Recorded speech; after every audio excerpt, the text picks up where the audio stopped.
Kindle Paperwhite, how to go back to home page or library or to exit a certain book. Now you're reading a certain book right here.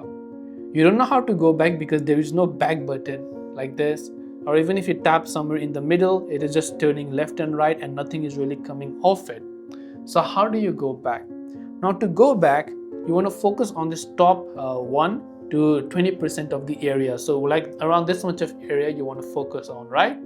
Then tap anywhere within that area. So if I tap at the top, now you can see it will give me these options, and there you can see the back button and the library button. So I repeat that again. So let me just go ahead and come in between. If I tap somewhere here, you can see nothing is happening, it just turns the pages. So you want to focus on this area, especially if you have an empty area at the top.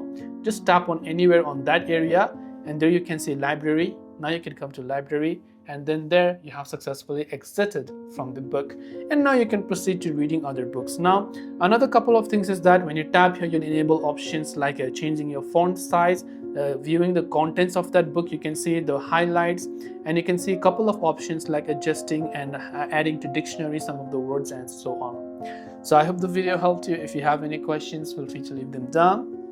Thank you for watching, and see you soon as always in the next video.